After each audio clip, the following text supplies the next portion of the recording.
Subscribe करा महानुभाव प्रतिपंथ चॅनलला व बेल बटन अवश्य दाबा लेटेस्ट नोटिफिकेशन प्राप्त करण्यासाठी। दंडवत प्रणाम। जय श्री कृष्ण। लीळा चरित्राच्या आजच्या ज्ञान सत्रामध्ये आपण एकंदरीत 3 लीळा पाहणार आहोत, ज्यामध्ये पहिली लीळा आहे विषय व्यवस्था निरूपण। या लीळेमध्ये महादाईसा प्रश्न करतात स्वामींना, जे वेद पुराण आहेत, हे जे शास्त्र आहेत अन्य संप्रदायातले, ते शास्त्र आपल्याला ऐकता येतील किंवा नाही, हा प्रश्न महादाईसांनी विचारलेला आहे।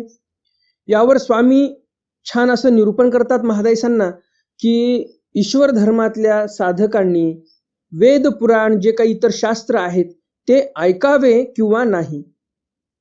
ही पहिली लीळा आहे। दुसरी लीळा आहे स्वामी महादाईसांना कलियुगाच्या धर्माविषयी निरूपण करतात। कलियुगातले कोणते धर्म आहेत, कलियुगामध्ये कसे कसे प्रसंग उद्भवणार आहेत, या कलियुगाचा अंत कसा होणार आहे, काय काय विपदा या मनुष्यावर येणार आहेत, आणि या मनुष्याची वयोमर्यादा कलियुगाच्या शेवटपर्यंत किती राहणार आहे, मनुष्य किती उंचीचे होतील, त्यांची हाईट काय असेल आणि किती दिवसात मरतील ते, हे सर्व स्वामींनी या चरित्रामध्ये सांगितलेलं आहे। ज्या चरित्राचं शीर्षक आहे महादाईसा कली धर्म निरूपण। स्वामींनी महादाईसांना कलियुगाच्या धर्माविषयी निरूपण केलेलं आहे। असं सुंदर असं चरित्र आपण आज पाहणार आहोत। अत्यंत ज्ञानवर्धक आजचा व्हिडिओ होणार आहे, ज्यामधून तुम्हाला भरपूर असं ज्ञान प्राप्त होणार आहे। कलियुगाच्या धर्माविषयी, अधर्माविषयी, यामध्ये कसं वर्तन करावं, यामध्ये जन्मल्यानंतर काय फायदे आहेत, काय तोटे आहेत, तर हे सर्व आज तुम्हाला माहिती मिळणार आहे। त्याचबरोबर महादाईसांनी पुन्हा प्रश्न केला की युगधर्म कसे आहेत, त्या संदर्भामध्ये पण स्वामींनी निरूपण केलेलं आहे। तर हे सर्व इत्यंभूत निरूपण मी तुम्हाला आज सविस्तरपणे सांगणार आहे।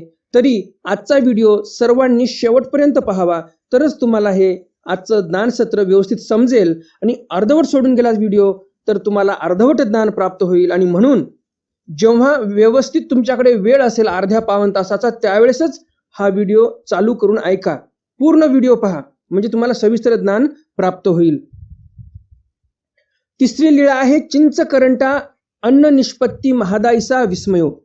चिंचकरंट्यामध्ये अन्नाची निष्पत्ती महादाईसांनी पाहिली आणि महादाईसा आश्चर्यचकित झालेल्या आहेत। कशामुळे आश्चर्यचकित झाल्या हे आपण आज सविस्तर पाहणार आहोत। तर अशा प्रकारे हे तिन्ही चरित्र तुम्हाला स्वामींचे नक्कीच आवडणार आहेत, आणि म्हणून लगेच या व्हिडिओला लाईक करा आणि जास्तीत जास्त आपल्या वाचनिक मंडळीपर्यंत हा व्हिडिओ शेअर करा, म्हणजे त्यांच्याही ज्ञानामध्ये नक्कीच भर पडेल। आणि असेच ज्ञानवर्धक व्हिडिओ तुम्हाला आवडत असतील तर हे चॅनल तुमच्यासाठी आहे। या चॅनलवर मी असेच नवनवीन स्वामींचे चरित्र अपलोड करत असतो, ज्या लीळेंच्या श्रवणामुळे, ज्या चरित्रांच्या श्रवणामुळे तुमच्या ज्ञानामध्ये नक्कीच भर पडत असते। आणि म्हणून असे ज्ञानवर्धक व्हिडिओ तुमच्याकडून सुटू नये असं तुम्हाला वाटत असेल तर लगेच या चॅनलला सबस्क्राईब करा, बेल बटन दाबा आणि ऑल ऑप्शन सिलेक्ट करा, म्हणजे भविष्यातील सर्व व्हिडिओ तुम्हाला नियमितपणे मिळत राहतील। सबस्क्रिप्शन जे आहे ते निशुल्क आहे, 1 रुपयाही तुम्हाला मोजण्याची आवश्यकता नाही। जे नवीन दर्शक आलेले आहेत त्यांच्यासाठी ही सूचना आहे, जे जुने दर्शक आहेत त्यांनी चॅनल सबस्क्राईब केलेलं असेलच तर त्यांनी पुन्हा चॅनल सबस्क्राईब करण्याची आवश्यकता नाही, तुम्हाला ऑलरेडी दररोज चरित्र ऐकायला मिळत आहेत। तर आजचं हे ज्ञानसत्र सुरू करण्याअगोदर आपण आजचा तिथीवार जाणून घेऊया आणि नंतर मग आजच्या या ज्ञानसत्राला आरंभ करूया। आजचा तिथीवार आहे मार्गशीर्ष वद्य षष्ठी, शनिवार, प्लवनाम संवत्सर शके 1943, योगाब्ध 5123, अंग्ल दिनांक 25 डिसेंबर 2021। मागच्या ज्ञानसत्रामध्ये मी तुम्हाला प्रश्न विचारला होता, स्वामींनी महादाईसांचं नामकरण अनुभवदेव असं का केलं? या प्रश्नाचं उत्तर काय आणि कुणकुणी या प्रश्नाचं बरोबर उत्तर दिलं, हे सर्व आपण व्हिडिओच्या शेवटी पाहणारच आहोत। तर मग जास्त उशीर न करता चला तर आज काही नवीन ज्ञानार्जन करूया। दंडवत हो। मी ईश्वरदास महानुभाव सर्वांचं स्वागत करतो आपल्या महानुभाव प्रतिपंथ या YouTube चॅनलमध्ये।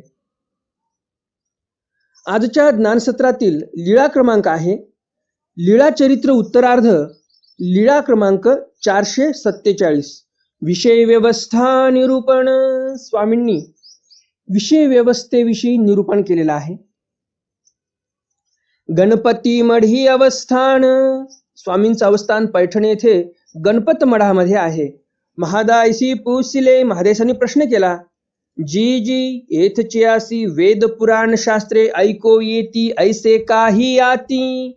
महादायसा प्रश्न करतात स्वामींना की जी जी येथचे आसी म्हणजे जे सर्वज्ञ श्री चक्रधर स्वामींचे भक्त आहेत त्यांना वेद पुराण जे काही शास्त्र आहेत इतर ते ऐकता येतील का, असं काही आहे का बरं की त्यांना ऐकता येतील ते शास्त्र. सर्वज्ञ म्हणितले. यावर स्वामी म्हणतात, बाई विषय व्यवस्था करो जाणे तयासीची ऐको ये. स्वामी म्हणतात, बाई ज्याला विषय व्यवस्था करता येते त्यालाच हे शास्त्र ऐकता येते अन्य संप्रदायाचं. जो विषय व्यवस्था करो नेणे तयासी ऐको नये. ज्याला विषय व्यवस्था करता येत नाही त्याने ते शास्त्र ऐकू नये. विषय व्यवस्था कोणाला करता येते? जो जरठ आहे, जो ज्ञानी आहे त्याला विषय व्यवस्था करता येते. आता विषय व्यवस्था म्हणजे काय बरं नेमकं? जसं आता एक उदाहरण देतो मी तुम्हाला. श्रीकृष्ण महाराज द्वापार युगामध्ये पळून जातात रणभूमीवरून. ज्यावेळेस जरासंध येतो 18व्या वेळेस, त्यावेळेस श्रीकृष्ण महाराज पळून जातात. जो कोमळ आहे तो काय म्हणेल, अरे श्रीकृष्ण तर पळून गेला त्या जरासंधाला पाहून, त्याच्या सैन्याला पाहून, त्या काळयवनाला पाहून श्रीकृष्ण तर पळून गेला. हा कसला आला ईश्वर? ज्याला काही ज्ञान नाही त्याला असं वाटेल, हा तर माझ्यासारखाच एक जीव आहे, घाबरला आणि पळून गेला. मलाही भीती वाटते, 4 जास्त माणसं मारायला आले अंगावर तर मीही पळून जातो. मग तसाच श्रीकृष्णही पळून गेला. मग हा कसला आला ईश्वर? असा जो नवीन आहे, कोमळ आहे त्याला असं वाटेल. आणि जो जरट आहे त्याला ज्ञानपूर्ण आहे, त्याला सर्व माहिती आहे श्रीकृष्ण महाराजांची ती लीळा, तर तो काय म्हणेल, श्रीकृष्ण महाराजांची ती लीळा होती. महादेवाने त्या जरासंधाला वर दिला होता की श्रीकृष्ण महाराजांवर तुला विजय तर प्राप्त करता येणार नाही, परंतु तुला पाहून एकदा पळून जातील, एवढं मी करू शकतो. असं महादेव जो आहे तो वर देतो जरासंधाला. कारण जरासंधाने उग्र तपश्चर्या केलेली असते आणि मग आता एवढी तपश्चर्या केली, महादेव प्रसन्न झाला, मग त्याला काहीतरी द्यावं लागेल ना त्या देवतेला. म्हणून त्या महादेवाने सांगितलं होतं, फक्त एकदा श्रीकृष्ण महाराज तुला पाहून पळून जातील एवढं करू शकतो मी. जरासंध तर म्हटला होता की मी त्या कृष्णावर विजय प्राप्त करू शकेल, एवढं सामर्थ्य द्या मला. महादेव म्हणाला, असं शक्य नाही. अरे श्रीकृष्ण भगवंत सकळ राजावर विजय प्राप्त करू शकतात, श्रीकृष्णावर कोणी विजय प्राप्त करू शकत नाही. मग जरासंध म्हणतो, मग असं जर आहे तर कशाला प्रसन्न झाले तुम्ही, जर मला काहीच देऊ शकत नाही तर. मग महादेव म्हणतो, मी एवढं तर काही देऊ शकत नाही तुला वर की तू श्रीकृष्णावर विजय प्राप्त करू शकशील. एवढं करू शकतो की श्रीकृष्ण महाराज तुला पाहून पळून जातील एवढा वर देऊ शकतो. जरासंधाला वाटते काय हरकत नाही, तेवढं मला सांगायला तर होईल 4 चौघामध्ये की कृष्ण मला घाबरून पळून गेला, कृष्ण मला घाबरून पळून गेला. आणि मग जरासंध म्हणतो, काय हरकत नाही, मला घाबरून पळून तर जाईल तो. तर हे सर्व ज्याला ज्ञान आहे तो काय म्हणेल, श्रीकृष्ण महाराजांनी ती लीळा केली, महादेवांनी विनंती केली होती श्रीकृष्ण महाराजांना की मी वर दिलेला आहे जरासंधाला, तर कृपया करून तुम्ही एकदा पळून जा त्याला पाहून. महादेवाची विनंती होती आणि म्हणून श्रीकृष्ण महाराज पळून गेले. जो ज्ञानी आहे, जो जरट झालेला आहे त्याला हे सर्व माहिती असते. तो कधी म्हणणार नाही की श्रीकृष्ण महाराज पळून गेले, माझ्यासारखेच होते, ते एक जीव होते. तर जे ज्ञानी आहेत ते विषय व्यवस्था करू शकतात. आणि असे जे ज्ञानी आहेत त्यांनी इतर शास्त्र जरी ऐकलं तरी त्यांच्या मनामध्ये काही वेगळा भाव येणार नाही की कृष्ण महाराज एक जीव होता किंवा परमेश्वर अवतार जे झाले ते पण एक देवताच होते, त्यांची भक्ती केली काय, देवतेची भक्ती केली काय, सारखंच आहे, असं त्याच्या मनामध्ये येणार नाही इतर शास्त्र ऐकले तरी पण. कारण या जरठ ज्ञानियाला तेवढं ज्ञान आहे, तेवढी श्रद्धा परमेश्वरावर आहे, त्याची श्रद्धा डगमगणारी नाही. तर असे जे जरठ ज्ञानी आहेत त्यांना शास्त्र ऐकता येईल. वेद असेल, पुराण असेल, जे काही षडशास्त्र असतील ते ऐकता येतील असं स्वामी म्हणतात. कोमळाने ऐकू नये. जे कोमळ आहेत ते म्हणतील हे परमेश्वर अवतार नाहीत, कृष्णासारखे पळून जाणारे ते जीवच आहेत. आणि म्हणून कवळ्या माणसाने असं काही ऐकू नये. जे जरठ ज्ञानी आहेत त्यांना ऐकता येईल असं स्वामी व्यवस्थितपणे महादाईसांना निरूपण करतात. विकल्पू संचरे हो काजी. आणि कोमळ ज्ञानियाने जर ऐकलंच तर काय होईल, विकल्प संचरे, मनामध्ये विकल्प येऊन जाईल की अरे परमेश्वर देवता सारखीच आहे, परमेश्वर तर पळून गेले, ते कृष्ण तर पळून गेला होता, मग देवता पण कधी कधी अशा पळून गेलेल्या आहेतच. त्या इंद्राने तर स्वतःच स्वर्गाचं साम्राज्य सोडून पळून गेला होता. रावणाचं राज्य त्या स्वर्गावर चालायचं, इंद्रही पळून गेला, कृष्णही पळून गेला, असं म्हणून कोमळ ज्ञानी जे आहेत ते म्हणतील देवतान परमेश्वर सारखेच आहेत, असा विकल्प संचार होईल त्यांच्या मनामध्ये. म्हणून कोमळाने अशी इतर शास्त्र ऐकू नये. जे जरट आहेत, जरट ज्ञानी, त्यांना ऐकता येईल, कारण ते दृढ झालेले आहेत परमेश्वरावर, दृढ श्रद्धा आहे परमेश्वरावर, दृढ अशी भक्ती आहे परमेश्वरावर. म्हणून जरट ज्ञानी ऐकू शकतात, कोमळ ज्ञानी ऐकू शकत नाहीत. महादायसा म्हणतात, हो का जी, ठीक आहे. आणि महादायसा दररोज शास्त्र ऐकायला जायच्या इतर मंदिरांमध्ये, जे काही पुराण चालायचे मंदिरामध्ये. आपण बऱ्याच ठिकाणी ऐकलेलंच आहे, महादायसा पुराण ऐकोणी आली, असं आपण बऱ्याच ठिकाणी वाक्य पाहिलं. महादायसा पुराण ऐकायला जायच्या. कारण काय, तर त्या जरट झालेल्या होत्या. महादायसांची दृढ श्रद्धा होती चक्रधर स्वामींवर, आणि म्हणून त्यांना काही फरक पडत नव्हता. उत्तरार्ध लीळा क्रमांक 448. आता या चरित्रामध्ये तुम्हाला कलियुगाच्या धर्माविषयी ऐकायला मिळणार आहे. किती या कलियुगामध्ये बदलाव होणार आहे, किती भयंकर अशी परिस्थिती निर्माण होणार आहे कलियुगामध्ये, हे सर्व तुम्हाला या चरित्रामध्ये ऐकायला मिळणार आहे. महादायसा कळी धर्म निरूपण. महादायसाला स्वामींनी कलियुगाच्या धर्माविषयी निरूपण केलं. कलियुगामध्ये कशी व्यवस्था राहणार आहे, भविष्यामध्ये काय काय बदल होणार आहेत. काय बदल होणार आहेत समोर पाहूया. महादायसे पुराण ऐकती. बघा आलं की नाही वाक्य इथे. महादायसा पुराण ऐकून आल्या. ते पुराणी कळीचा अंती ऐसे ऐसे वर्तेल ऐसे ऐकीजे. महादायसांनी ऐकलं की कळयुगाच्या अंती असं असं वर्तणार आहे या भूतलावर. मग गोसाव्या ते पुसिले. मग स्वामींना विचारलं महादायसांनी, जी जी कळीचा अंती ऐसे ऐसे वर्तेल ते साच जी. महादायसा स्वामींना येऊन प्रश्न विचारतात, जी जी मी पुराणांमध्ये असं ऐकलं की कळयुगाच्या अंती असं असं वर्तणार आहे, हे खरं आहे का? सर्वज्ञे म्हणितले. स्वामी म्हणतात, साच बाई. स्वामी म्हणतात, बाई अगदी बरोबर, असंच वर्तणार आहे. वर्तेल बाई, तुम्ही म्हणताय तसं वर्तणार आहे. कळीचा अंती शिवाले विष्णू ग्रहे लोपती. कळयुगाच्या अंती शिवालय म्हणजे महादेवाचे मंदिर, विष्णुग्रहे म्हणजे विष्णूचे मंदिर, लोपती म्हणजे लोप पावतील. मैराळ क्षेत्रपाळ ये स्थाने होती. मैराळ आणि क्षेत्रपाळ जे आहेत यांचेच फक्त लोक पाया पडतील आणि यांच्याच क्रिया करत राहतील. जे मैराळ वगैरे जे देवता आहेत, क्षेत्रपाळ आहेत, यांचं मात्र व्यवस्थित विधिविधान लोक करतील. कळियोगीचा अंती कहुणी मार्ग न वर्तती. कळयुगाचा अंती कोणतेच मार्ग वर्तणार नाहीत. कहुणी धर्माधर्म न वर्तती. कोणतेच धर्माधर्म वर्तणार नाहीत. सर्व काही लोप पावेल. वर्णा वर्ण लोपती. कलियुगाचा प्रकोप एवढा भयंकर असेल की वर्ण अवर्ण हे सर्व लोपून जाते. ब्राह्मण, क्षत्रिय, वैश्य, शूद्र या 4 वर्णाची निर्मिती जे श्रीकृष्ण महाराजांनी केलेली आहे हे सर्व लोपून जाणार आहे. आता काही आपल्या दर्शकांना असं वाटू शकते, श्रीकृष्ण महाराजांनी कुठे निर्मिती केली ब्राह्मण, क्षत्रिय, वैश्य, शूद्र या 4 वर्णाची? आणि आजकाल आपण पाहतो आपल्या महानुभा पंथामध्ये उठलं की सुटलं कोणी पण असा अज्ञानी जरी असला तरी तो भजनं लिहित आहे, रेकॉर्डिंग करत आहे म्युझिक स्टुडिओमध्ये आणि पब्लिश करत आहे. त्यामध्ये मग ते नवीन जे आता कवी निघालेले आहेत ते म्हणतात की चक्रधर स्वामींनी वर्ण व्यवस्था तोडण्यासाठीच अवतार घेतला. पूर्णपणे चुकीचं आहे. तुम्हाला असं वाटेल हे काय सांगताय असं. तुम्हाला प्रमाण देतो मी. उगच हवेतल्या गप्पा कधीच मारत नाही मी. प्रमाण देतो मी तुम्हाला. तुम्ही मानता की नाही श्रीकृष्ण महाराज परमेश्वर अवतार? तुम्ही मानता ना श्री चक्रधर स्वामी पण परमेश्वर अवतार होते? दोघही परमेश्वर अवतार आहेत.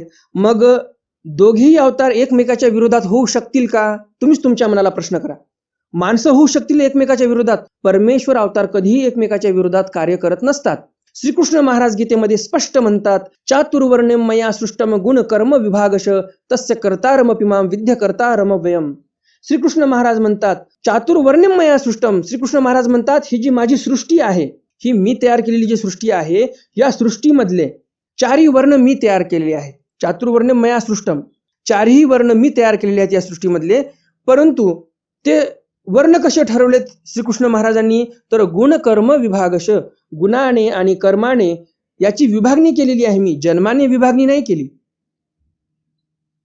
राजपुताच्या पोटी मुलगा जन्माला आला म्हणजे तो राजपूत आणि क्षत्रियच होईल, किंवा मराठ्याच्या पोटी मुलगा जन्माला आला तो क्षत्रियच होईल असं नाही.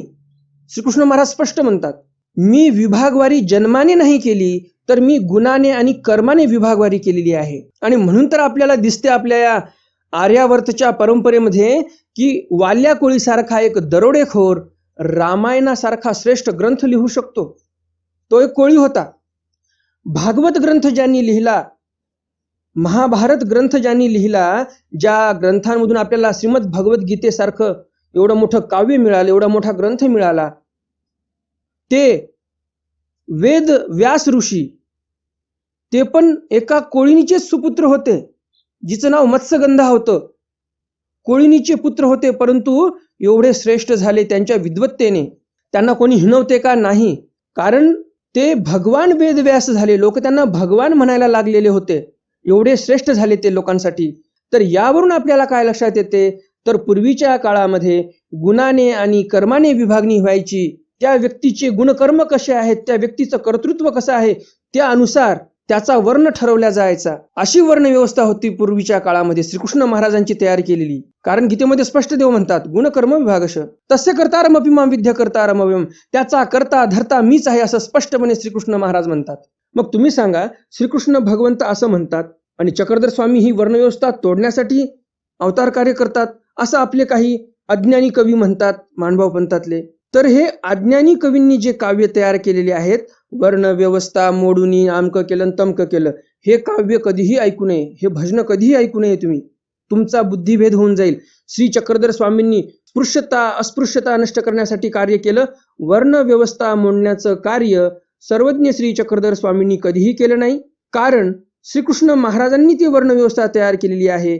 एका परमेश्वर अवताराचं कार्य दुसरे परमेश्वर अवतार मोडीत काढतील असं कधीही घडत नसते. उदाहरण जसं मी तुम्हाला दिलं की कोळ्याच्या पोटी जन्माला येऊन ते ब्राह्मणत्व प्राप्त करू शकतात व्यास ऋषी आणि वाल्मिक ऋषी, तसंच ब्राह्मणाच्या पोटी येऊन हीन होऊ शकतात, याची उदाहरणं भरपूर आहेत. पांचाळेश्वर जे स्थान आहे त्याच्या जवळच एक कडारोकडा स्थान आहे आपलं. तर त्या कडारोकड्यापाशी एक राजधानी होती पूर्वीच्या काळामध्ये, त्रेतायुगामध्ये, कुंभ आणि निकुंभ या दैत्यांची. ते ब्राह्मणाचे पुत्र होते, परंतु गुणाने आणि कर्माने ते आसुर ठरले होते. तर त्यांचा निपात केला पांचाळ राजाने. पांचाळ राजाने म्हणजेच पांचाळ राजाच्या पुत्रांनी केला, परंतु पांचाळ राजाने त्यांना मार्गदर्शन केलं होतं. तर एकंदरीत आपण असं म्हणू शकतो, त्यांनी मिळून सर्वांनी त्या कुंभ निकुंभाचा संहार केला. शेवटी असुरच ठरले की नाही ते कुंभ निकुंभ, ब्राह्मणाचे पुत्र असले म्हणून काय झालं, रावण हा ब्राह्मणाचा पुत्र होता, सर्व लोक त्याला असुरच म्हणतात की नाही. तर आपली परंपरा सांगते, आपण गुणाने आणि कर्माने विभागणी करतो. हे श्रीकृष्ण महाराजांची व्यवस्था आहे सृष्टीमधली. तर अशी भरपूर उदाहरणं आहेत. मी जास्त वेळ तुमचा घेणार नाही, आपल्याला चरित्र पूर्ण करायचं आहे. थोडक्यात तुम्हाला मी समजावण्याचा प्रयत्न केला. तुम्हाला सर्व व्यवस्थित समजलं असेल असं गृहीत धरून आपण लीळेकडे वळूया. तर सर्वज्ञ श्री चक्रधर स्वामी काय म्हणतात बघा, देवाने सांगितले बरं का, चक्रधर स्वामी जे बोलतात तेच सांगत आहे मी. सर्वज्ञ श्री चक्रधर स्वामी म्हणतात, कलियुगाच्या शेवटी वर्णावर्ण लोपती. म्हणजे सर्वज्ञ श्री चक्रधर स्वामी ज्यावेळेस हे बोलत होते, वर्ण व्यवस्था व्यवस्थित होती त्या काळामध्ये, हे आपल्याला स्पष्ट दिसते. आणि कलियुगाच्या प्रकोपामुळे वर्णव्यवस्था लोपणार आहे असं देव समोर सांगतात. म्हणजे वाईट घडणार आहे. हे वर्णव्यवस्था लोपणं म्हणजे वाईट घटना आहे. कलियुगाच्या प्रकोपामध्ये हे लोप पावणार आहे असं चक्रधर स्वामी स्पष्ट सांगतात.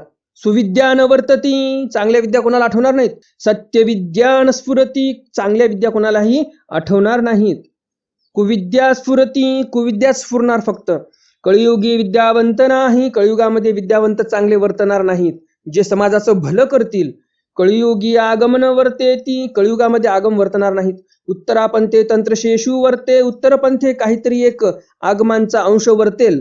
कलियुगी विखो आती परी विषया नाही, कलियुगामध्ये विखो पदार्थ असतील परंतु विषया नाही. म्हणजे विषयोपभोग कसा घ्यावा याची अक्कलच राहणार नाही लोकांना, असं देव म्हणतात.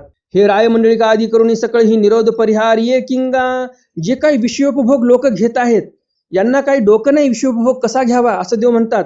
जे राजे लोक पण आहेत ते फक्त स्वतःच्या निरोधाचा परिहार करतात.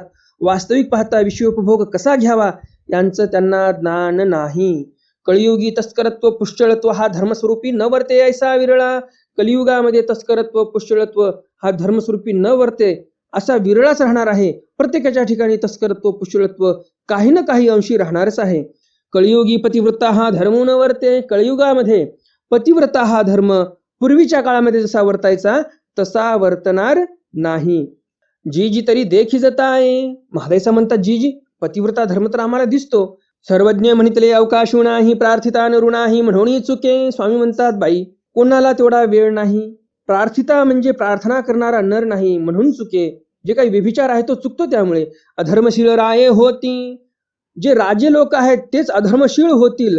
पापरता प्रजा होती, पापरूप प्रजा होईल. राजा पिडिलिया प्रजा साजा, विंझा शरण जातील. प्रजाच पापरूप होऊन जाईल देव म्हणतात पुढे चालून. जसं आपण पाहतो आता मतदान आलं की जे लोक 1000-1200 घेऊन किंवा दारूच्या बाटल्या घेऊन मतदान करतात त्या लोकांविषयी देव बोलत आहेत. ही प्रजा म्हणजे पापरूप आहे. खरा राजा निवडायचा आहे आपल्याला, जे आपला देश व्यवस्थित चालवेल. आणि त्यावेळेला जर आपण पैसे घेऊन काही वस्तू घेऊन जर मतदान करत असेल आपण, तर नक्कीच आपण व्यवस्थित माणसाची निवड करू शकणार नाही. म्हणून लक्षात असू द्या, मतदान जर करायचं असेल तर जो व्यक्ती आपल्या धर्माची गोष्ट करेल, जो व्यक्ती आपल्या राष्ट्राविषयी चांगले विचार ठेवेल, आपलं राष्ट्र कसं उन्नत होईल, आपलं राष्ट्र कसं परम वैभवाला प्राप्त होईल, आपलं राष्ट्र पूर्वीप्रमाणे कसं विश्वगुरु बनेल, याचा जो विचार करतो अशा व्यक्तीला मतदान केलं पाहिजे. आणि जर आपण असा विचार करून मतदान करत नसेल तर आपण पापरूप झालेलो आहोत असं आपल्याला म्हणावं लागेल. आता काही लोकांना वाटेल हे काय मध्येच घातलं मतदान हे ते. हे जे असे विचार करतात ना लोक, मी त्यांचा विचार कधी करत नाही. आपल्याला जर आपल्या पुढच्या पिढीला एक चांगला समाज द्यायचा असेल, चांगलं राष्ट्र द्यायचं असेल पुढच्या पिढीसाठी, तर हा विचार करणं गरजेचं आहे. कुणाला वाटत असेल राजकारणाच्या गप्पा होत आहेत, वाटू द्या, मला काही फरक पडत नाही. परंतु तुम्हाला योग्य मार्गदर्शन होणे गरजेचं आहे. आणि म्हणून मी सांगत आहे, तुम्ही पापरूप प्रजा होऊ नका. देव काय म्हणतात, पापरता प्रजा होती. तुम्ही जर काही आमिषाला बळी पडून मतदान करत असाल तर तुम्ही पापरूप झालेला आहात. आणि म्हणून कोणतंही आमिष न घेता, कोणत्याही आमिषाला बळी न पडता योग्य नेता पाहून मतदान करणे, तरच तुम्ही एक जागरूक नागरिक आहात, जागरूक प्रजा आहात. जी प्रजा देव देश धर्माचा विचार करते अशी प्रजा अभिप्रेत आहे देवाला पण. आणि म्हणून आपल्याला जर येणाऱ्या पिढीसाठी एक चांगलं वैभव संपन्न राष्ट्र जर दाखवायचं असेल तर आपल्याला योग्य व्यक्तीला मतदान करणं आवश्यक आहे. नाहीतर तुम्ही सांगा, जे लोक म्हणतात आम्ही धर्मनिरपेक्ष आहोत, आम्हाला धर्माचंच घेणं देणं नाही, तर अशा व्यक्तीला मतदान करून काय फायदा आहे? त्या राजकारणी व्यक्तीला जर धर्माचं नाव घ्यायला भीती वाटत असेल तर त्याच्यासारखा अधर्मी कोणी नाही. तशा व्यक्तीला चुकूनही मतदान करू नये.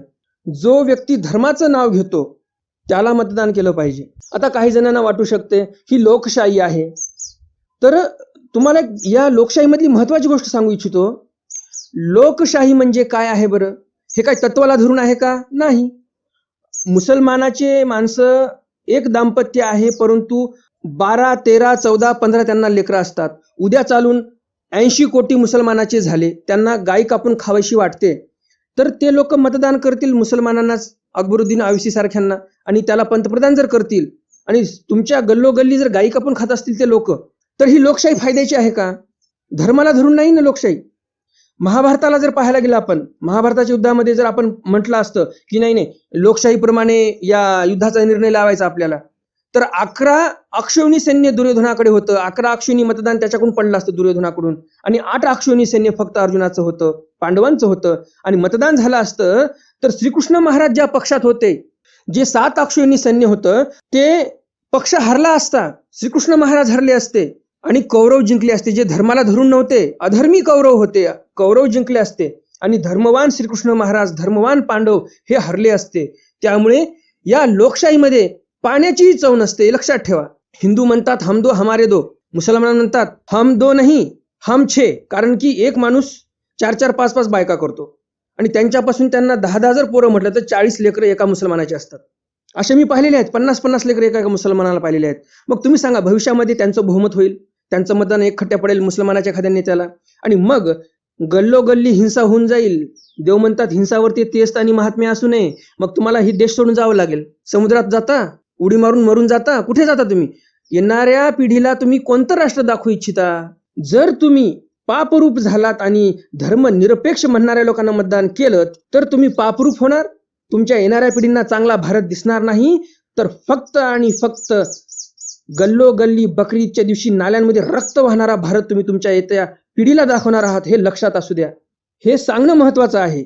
ज्यांना वाटत असेल हे विषय असे चरित्रामध्ये नको, त्यांनी माझी पोथी ऐकली नाही तरी चालेल, परंतु हे मार्गदर्शन असणे आवश्यक आहे.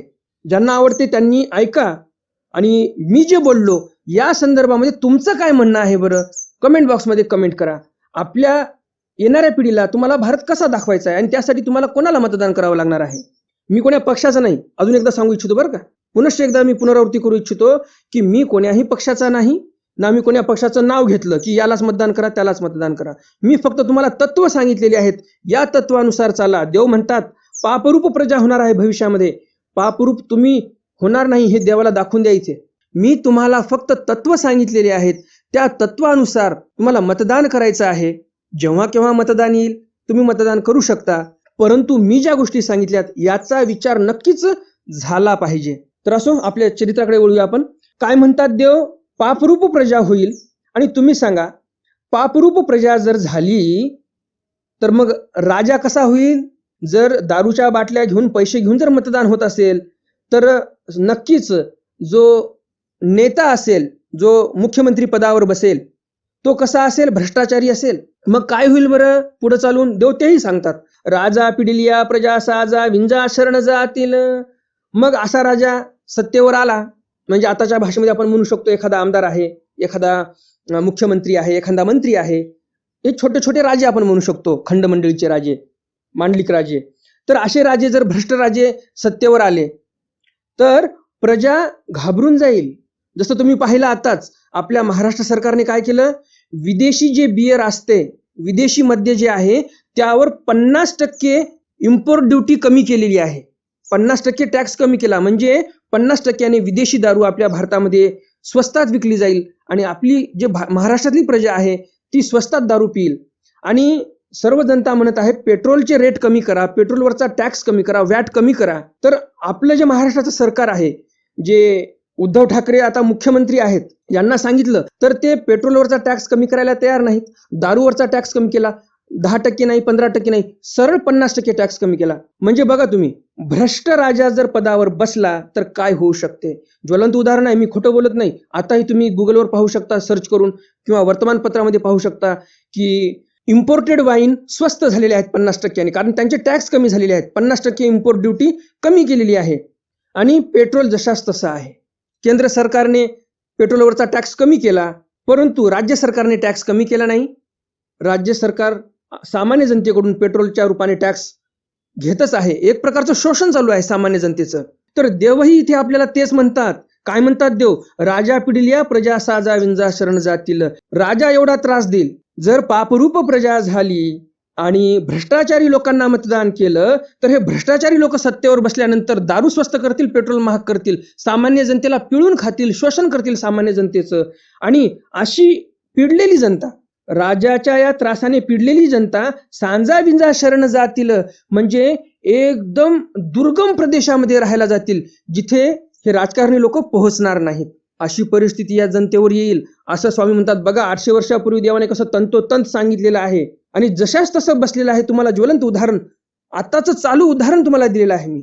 नगरे पुरे पाटणे ओसे होतील. नगर, पूर, पाटण, मोठे मोठे शहर ओस पडून जातील. काही काही भागामध्ये शहरं ओस पडलेली आहेत. जगाच्या पाठीवर असे काही देश आहेत जिथे मोठ्या मोठ्या सिटी ओस पडलेल्या आहेत. तर तसं भविष्यामध्ये जास्त प्रमाणावर होणार आहे असं देव म्हणतात. हा जर कोरोनात जर वाढला असता तर साहजिकच आहे, लोक जर जास्त मेले असते तर गावाच्या गावं आणि शहराच्या शहर रिकामे झाले असते. हाळ्या पाळ्या वसतील, पालिवणे वसतील. छोट्या छोट्या जिथे वस्त्या आहेत तिथे हे लोक जाऊन राहतील. नगर शहर मोठे मोठे बंद पडून जातील. डोंगरामध्ये, रानामध्ये, दऱ्याखोऱ्यांमध्ये छोट्या छोट्या वस्त्या करून लोक राहतील.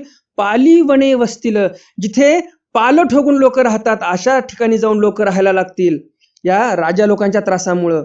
स्वामींचा म्हणण्याचा हेत काय, राजा म्हणजे आताच्या काळात सांगायला गेलं तर मुख्यमंत्री किंवा खासदार. हे जे राजनीतिक लोक भ्रष्टाचारी आहेत यांना कंटाळून लोक असे सोडून जातील गावच्या गाव. कारण आता लोकशाही आहे ना, तर या दृष्टिकोनातून राजा म्हणजे मुख्यमंत्री असा अर्थ लागतो इथे. रायाच्या राण्या कोद्या भातया पडती. राजाच्या राण्या भात खाण्यासाठी तडपडतील, धावून धावून जातील आणि भात खातील, कारण अन्न मिळणार नाही खाण्यासाठी. परुसीची सेते होतील. एवढे जमिनीचे तुकडे तुकडे तुकडे पडून जातील की पूर्वीच्या काळामध्ये परस बागा असायच्या बघा. जे जुने कोणी दर्शक असतील त्यांना माहिती आहे परसबाग कशाला म्हणतात. घराच्या पाठीमागे एक 4-5 गुंठ्याचं रान, ज्याच्यामध्ये घरापुरतं आपलं 1-2 वांग्याचं झाड, जे आपल्याला घरी लागते साहित्य, समजा मिरच्या लागतात, वांगे लागतात, गवारच्या शेंगा लागतात, माळवं लागते, जे काही भाजीपाला लागते ते परसबागेमध्ये लावायचे पूर्वीचे लोक. मग टमाटे, वांगे, आवऱ्याच्या शेंगा, गवारीच्या शेंगा, वालाच्या शेंगा हे असे लावायचे. परसबागेमध्येच पर्याप्त असं उत्पादन घ्यायचे लोक. जे काही भाजीपाला लागते ते घरच्या घरी आपलं भागून जायचं. तर देव म्हणतात, ज्याप्रमाणे परसबागा आहेत 2-4 गुंठ्याच्या, तेवढाले शेतं होतील लोकांचे, 4-4 गुंठ्याचे तुकडे पडून जातील, इतके तुकडे होऊन जातील, माणसं एवढे वाढतील आणि जमिनी एवढ्या कमी होऊन जातील, प्रत्येकाच्या हिशाला 4-4, 5-5 गुंठे जमीन येईल. कुहाची उदके होतील, छोटे छोटे छोटे तळे होऊन जातील. आता आपण बघतोच शेतामध्ये छोटे छोटे तळे होतच आहेत, शेततळे. मोठे तळे नाही राहणार, आता छोटे छोटे तळे होऊन जातील, असं देव म्हणतात. आंजुळी भरी सोने घ्याओ, मग चुळूद का सुआओ. लोक म्हणतील आंजुळभर सोनं घ्या आणि मला एक चुळभर उदक द्या, म्हणजे पाणी द्या प्यायला, तरीही पाणी मिळणार नाही. आंजुळीभर सोनं दिल्यानंतर एक चुळभर पाणी मिळणार नाही, एवढी भयंकर परिस्थिती राहणार आहे. आणि अन्नाविषयी कसं राहणार आहे तेही देव सांगतात. आंजुळी भरी सोने घ्या का, मग घासू अनासो आका. लोक म्हणतील आंजुळभर सोनं घ्या, आम्हाला घासभर अन्न द्या, परी तो लहाती ना. परंतु आंजुळभर सोनं जरी दिलं तरी एक घासभर अन्न मिळणार नाही. एवढी परिस्थिती वाईट होणार आहे भविष्यामध्ये, ज्यावेळेस कलियुगाचा अंत होईल. कलियुगाच्या शेवटच्या वेळेची गोष्ट देव सांगत आहेत. त्यावेळेला कसं राहील. तावी नर्मदा आदी करुणी महानदिया आटती. जी तापी नदी आहे, किती मोठी नदी आहे, नर्मदा नदी किती मोठी आहे, तेवढ्या मोठ्या मोठ्या नद्या आटून जातील. तावी नर्मदे विहिरे की जती. त्या तावी नदीमध्ये, नर्मदा नदीमध्ये लोक विहिरी करतील पाण्याच्या शोधामध्ये, तिथे पाणी मिळेल का आपल्याला म्हणून, परंतु पाणी मिळणार नाही. अंगुष्ट प्रमाण मनुष्य होतील. तुमचा अंगठा जेवढा आहे, या अंगठ्या एवढाला एक एक माणूस होईल, एक एक बाई अंगठ्या एवढाली होईल. दोघे दोघे होतील, दोघं राहतील. तियेची जन्मतील तियेची वर्तती. मग त्यांच्या पोटी जे जन्माला येतील ते पुढे तसेच वर्तन करतील. कृमितुल्य आयुष्य होईल. 100 वर्ष आयुष्य नाही, तर कृमितुल्य, जशी आळी किडा असते त्याप्रमाणे आयुष्य होऊन जाईल. तर या कृमी कीटकांचं आयुष्य किती असते. कोणी 7 दिवसाचे असतात, कोणी 12 दिवस जगतात, 7-12 दिवस असे जगतात फक्त. तर तसे माणसं जगतील. मग 12 वरिखे अनावृष्टी अविरखणे जाईल. मग 12 वर्षापर्यंत पाऊसच पडणार नाही.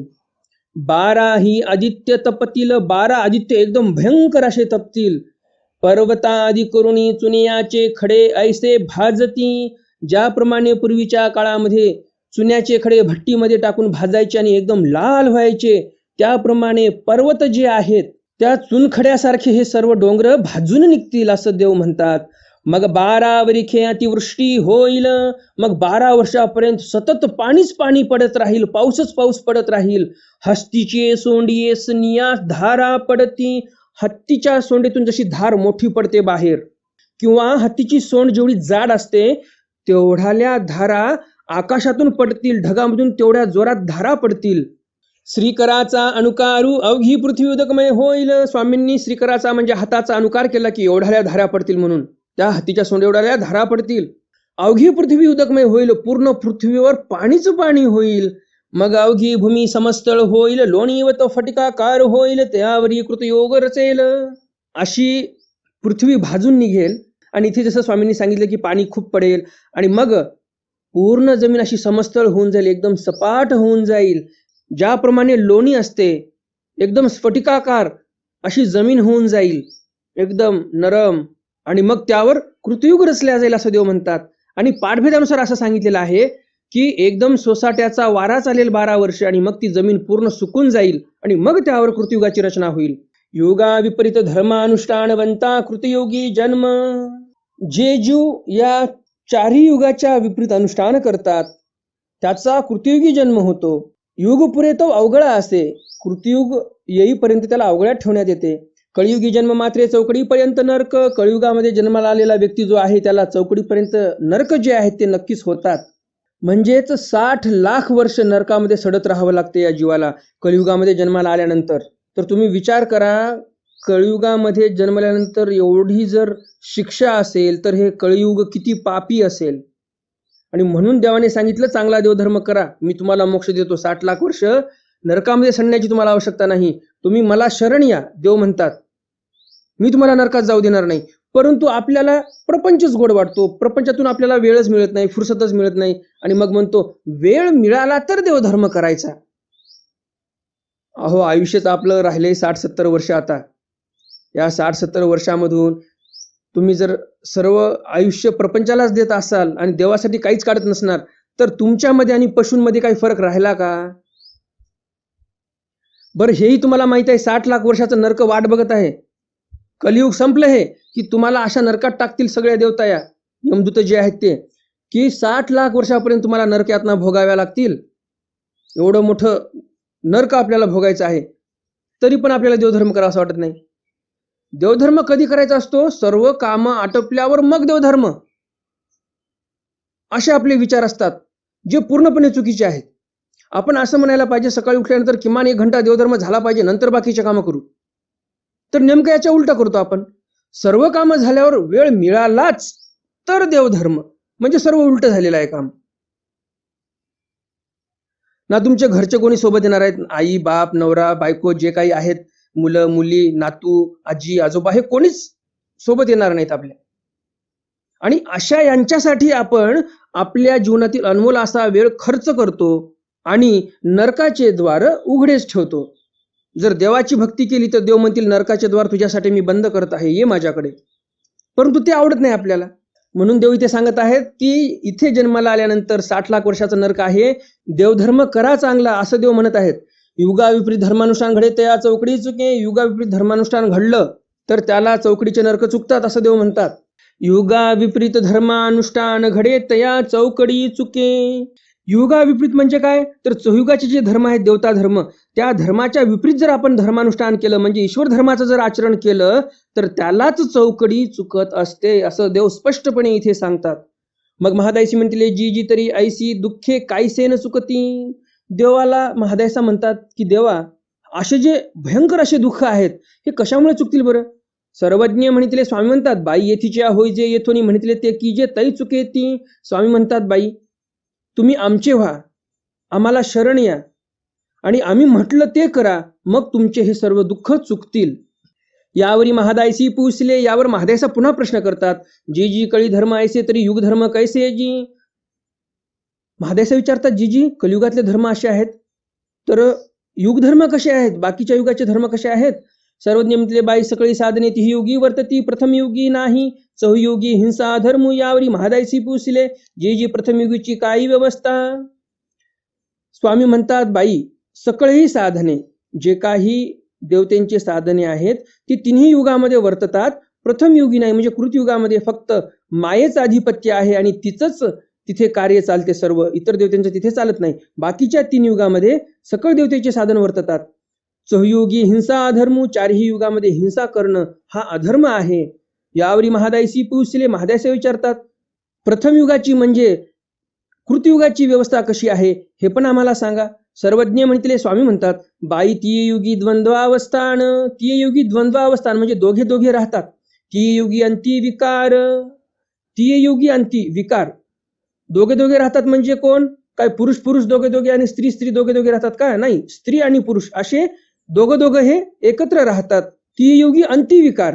तिययुगी म्हणजे कृतयुगी, अंती म्हणजे त्या माणसांच्या मरण समयाच्या वेळेला, मरणाच्या थोडं वेळ अगोदर अंतिविकार.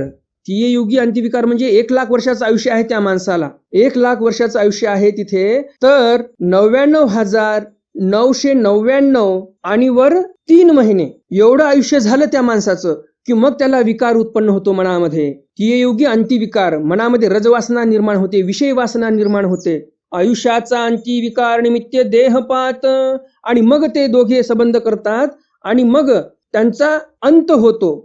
आयुष्याचा अंती विकार निमित्त देहपात. काय म्हणतात बघा देव, त्या आयुष्याच्या अंती त्यांच्या त्या विकारामुळे, त्या संबंधामुळे देहपात होतो, म्हणजे ते मरण पावतात मग शेवटी. तिये युगी मनोद्वंद्वे आती.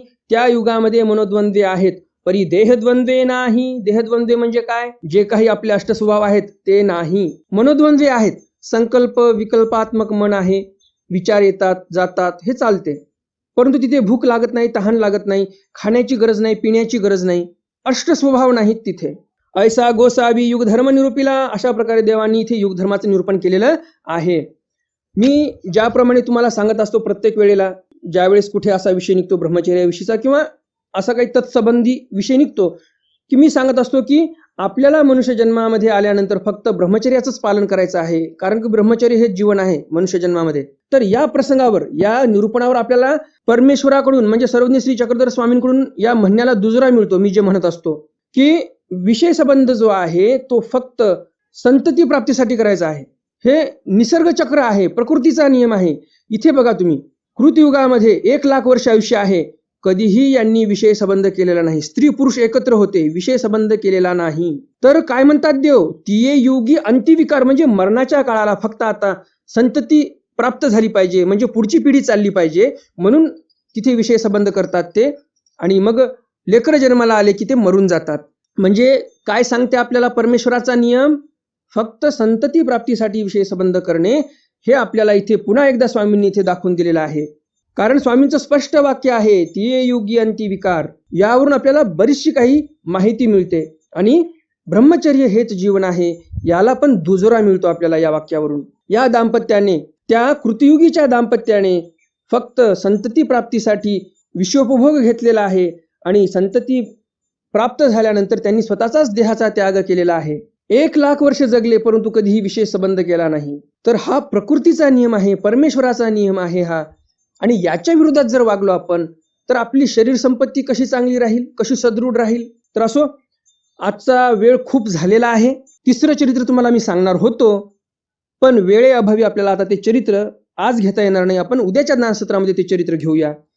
तर आजच्या या ज्ञानसत्रामध्ये तुम्हाला ज्या ज्या काही गोष्टी आवडल्या असतील त्या गोष्टी कमेंट करा. आजच्या स्वामींच्या निरूपणावर तुमचं मत काय आहे ते पण सांगा. आणि स्वामींनी जे कृतयुगाची व्यवस्था सांगितलेली आहे ती व्यवस्था तुम्हाला कशी वाटली, त्या व्यवस्थेतून, कृतयुगाच्या धर्मव्यवस्थेतून आपल्याला काय घेण्यासारखं आहे हे कमेंट बॉक्समध्ये उत्तर कमेंट करा. हा आजच्या ज्ञानसत्रातील प्रश्न आहे. कृतयुगाच्या धर्मव्यवस्थेवरून आपल्याला काय लक्षात येते, आपण काय घेतलं पाहिजे त्यांच्याकडून, हा आजच्या ज्ञानसत्रातील प्रश्न आहे. नेहमीच्याच प्रमाणे तुम्हाला आजचंही ज्ञानसत्र नक्कीच आवडलं असेल आणि अजून जर तुम्ही या व्हिडिओला लाईक केलं नसेल तर लगेच या व्हिडिओला लाईक करा आणि जास्तीत जास्त आपल्या वासनिक मंडळीपर्यंत हा व्हिडिओ शेअर करा, म्हणजे त्यांनाही या ज्ञानाचा लाभ होईल. तर आता पाहूयात आपण मागच्या ज्ञानसत्रातील प्रश्न, त्याचं उत्तर आणि कुणी कुणी त्या प्रश्नाचं बरोबर उत्तर दिलं त्या सर्वांची नावं. मागच्या ज्ञानसत्रामध्ये मी तुम्हाला प्रश्न विचारला होता, स्वामींनी महादायसांचं नामकरण अनुभवदेव असं का केलं. यामागचं कारण असं होतं, कारण महादायसांनी अर्थ केला होता ब्रह्मानुभूतीचा, की परमेश्वर अवतार सर्वज्ञ श्री चक्रधर स्वामी हे ब्रह्म आहेत, आम्ही त्यांची अनुभूती घेत आहोत, म्हणजे आम्हाला ब्रह्मानुभूती प्राप्त झाली. दुर्लभ कसं काय म्हणताय तुम्ही.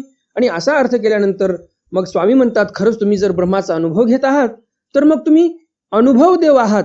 आणि मग असं म्हणून देवाने तिथे नामकरण केलेलं आहे महादायसांचं अनुभव देव असं. बरोबर उत्तर देणाऱ्या वासनिक मंडळींची नावे पुढील प्रमाणे: ललिताताई कानडे, तारामावशी पटाईत, हर्षिकाताई नाखले, विश्वासजी गोरे, प्रकाशजी भडाळे, छायाबेन पाटील, नंदकिशोरजी गावंडे, ऋषिकेशजी मोरे, राजारामजी भागवत, डॉक्टर सतीशजी उरे, माधुरीताई भोपळे, सुलभाताई देशमुख, भूपाळजी साळवे, रामकृष्णजी नेमाडे, अरुणाताई वांगे, मंगलाताई मेटे, निवृत्तीजी खाडे, दुर्गाताई भावे, आरतीताई कदम, पुष्पाताई धनवटे, राजश्रीताई माने, अनिताताई पाटील, कमलताई टोणपे, शालिनीताई राऊत, लताताई चिपडे, संध्याताई सुरेश, मुकेशजी भुयार, मालतीताई वांगे, राजश्रीताई वर्डेकर, ज्ञानेश्वरजी महाजन, संतोषजी रासकर, मनीषजी शिंदे, निर्मलाताई फिरके, दीपकजी केदारे, आस्ताताई कदम, लहूजी मादगुडे, रुक्मिणीताई मादगुडे, योजनाताई भरते, संगीताताई बेलखोडे, रुचाताई उगले, मेधाताई देशपांडे या सर्व वासनिक मंडळींनी अगदी बरोबर उत्तर दिलेली आहेत. तुम्हा सर्वांचं खूप खूप अभिनंदन. तुम्ही ध्यान देऊन पोथी ऐकलीत आणि व्यवस्थितपणे उत्तर दिलेली आहेत. ज्याप्रमाणे तुम्ही मागच्या ज्ञानसत्रातील प्रश्नाचं उत्तर बरोबर दिलं त्याचप्रमाणे तुम्ही आजच्याही ज्ञानसत्रातील प्रश्नाचं उत्तर